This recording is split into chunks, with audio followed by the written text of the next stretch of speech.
दोस्तों, आज हम आप लोगों को एसी में जो टूल प्रयोग होते हैं, एसी की इंस्टॉलेशन में और एसी रिपेयरिंग में, उसके बारे में हम आपको एक जानकारी देंगे कि क्या क्या टूल्स लगते हैं और इनका कैसे क्या उपयोग होता है।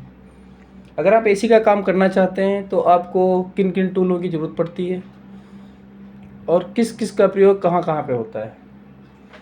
यह हमारे पास पेचकस है, एक पेचकस की रिक्वायरमेंट होती है, पेचकस एक रखते हैं, ठीक है। एक आपका नोच प्लास है, ये नोच प्लास जब भी लें तो पाई कंपनी का लें, क्योंकि पाई कंपनी का जो नोच प्लास आता है वो बढ़िया रहता है, ना आगे से नोक ख़राब होगी और ना कुछ, वैसे मतलब काफ़ी टाइम निकाल देता है आपका। इनकेस आप अगर लोकल प्लास लेंगे तो उसमें प्रॉब्लम, ये नोक आपकी ख़राब हो जाती है और ये जैसा है फ्री ऐसे ही रहेगा। थोड़ा सा तेल पानी आप डालते रहोगे तो ये ऐसे ही फ्री रहेगा। आपका नोच प्लास हो गया। दो स्लाइड की ज़रूरत पड़ती है जो आपके सामने है, एक छोटा एक बड़ा, इस तरीके से दो स्लाइड रिंच आपको ज़रूरत पड़ती है।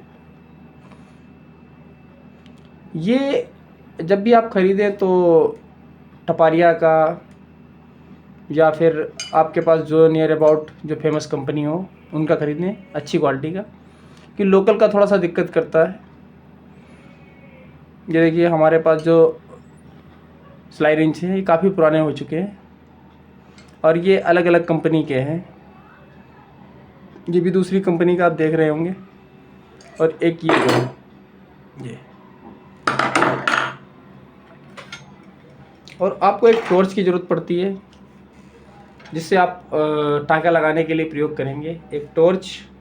और इसके आगे एक पत्ती लगाई जाती है इस तरीके से, ये एक पत्ती, और एक एलपीजी सिलेंडर, किसी भी कंपनी का हो, वी शेप का हो या अदर कोई कंपनी का, ठीक है।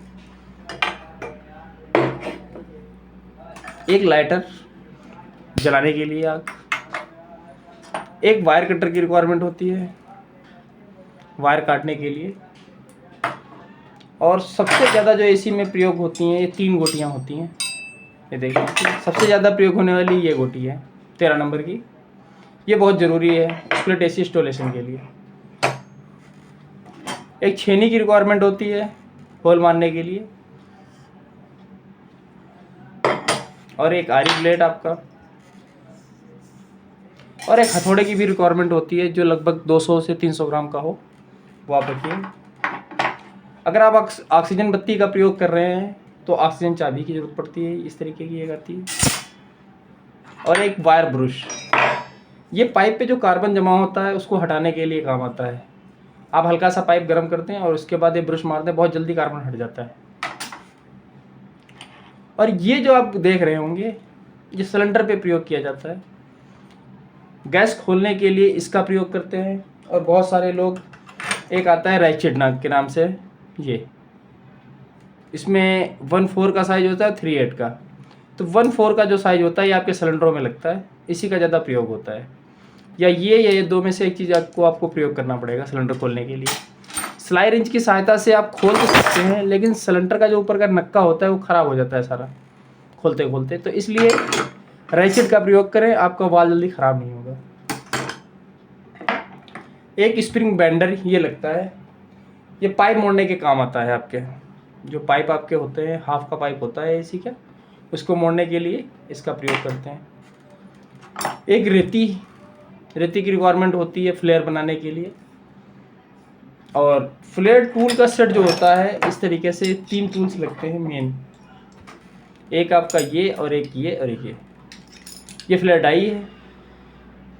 और ये फ्लेयर डाई का ऊपर का हिस्सा है जिससे आपको फ्लेयर नट डाल के फ्लेयर बनाया जाता है। ये देख लीजिए ये 3 आइटम। और नोच प्लास की, ये नोच प्लास है,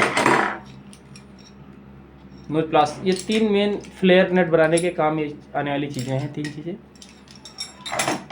एक आपकी फ्लेयर डाई होगी और ये, ठीक है। एक स्विचिंग टूल्स होता है जो पाइप का, जब हम वेल्डिंग मारते हैं 2 पाइपों में आपस में, तो उसका मुंह बड़ा करने के लिए ये स्विचिंग टूल का प्रयोग करते हैं। इससे उस पाइप के अंदर डाल के और ठोक देते हैं और इस तरीके से आपका पाइप साइज बढ़ जाता है। बिल्डिंग रॉड, एक ट्यूब कटर, ये ट्यूब कटर है, आप कोई भी छोटा या बड़ा कोई ट्यूब कटर ले सकते हैं। बड़ा ट्यूब कटर हर जगह चल नहीं पाता है, कहीं कहीं ऐसी जगहें होती है जहाँ पे चलने में बहुत दिक्कत करता है, तो इसलिए छोटा भी और एक बड़ा दोनों ले लें या एक ही ले लें, कोई भी ले सकते हैं। एक पंचिंग टूल, गैस डालने के बाद एसी या फ्रिज किसी भी चीज़ में भी इस पंचिंग टूल का प्रयोग करते हैं पाइप को पंच करने के लिए। इसके अंदर दबा के पंच कर देते हैं और गैस लॉक हो जाती है और टाका लगा देते हैं।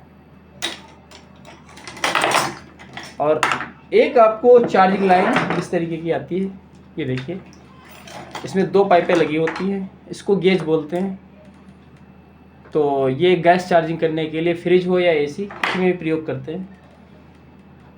इसमें चार्जिंग लाइन 2 प्रकार की होती है, एक 22 नंबर के लिए और एक 410 नंबर के लिए।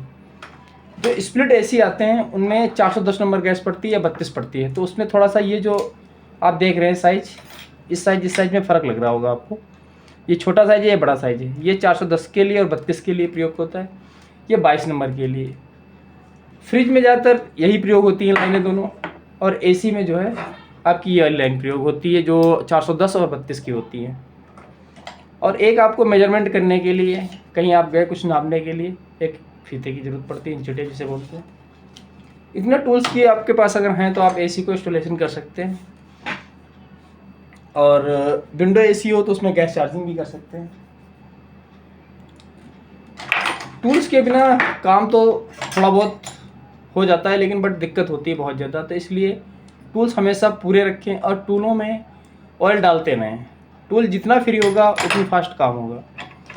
इतने टूल स्प्लिट एसी और विंडो एसी, फ्रिज, इनमें समय गैस चार्जिंग के लिए और इंस्टॉलेशन के लिए इतने टूल्स पर्याप्त हैं। कुछ टूल्स जैसे आपका ड्रिल हो गया और हैमर हो गई, उसकी नेक्स्ट वीडियो हम बनाएंगे। उसमें आपको हैमर किस नंबर का फास्टनर लगता है और किस नंबर से होल करते हैं हम फास्टनर लगाने के लिए, उसकी वीडियो हम आपको लोगों को बताएंगे। और इन टूलों का किस किस तरीके से प्रयोग होता है, आने वाली नेक्स्ट वीडियो में हम ज़रूर आपको हर फ्लेयर टूल्स का प्रयोग करके दिखाएंगे। अगर आपको हमारी दी गई जानकारी अच्छी लगे तो हमारे चैनल को शेयर, सब्सक्राइब और लाइक कीजिए। और आने वाली नेक्स्ट वीडियो के लिए आप लोग हमारे चैनल को सब्सक्राइब ज़रूर कीजिए। धन्यवाद।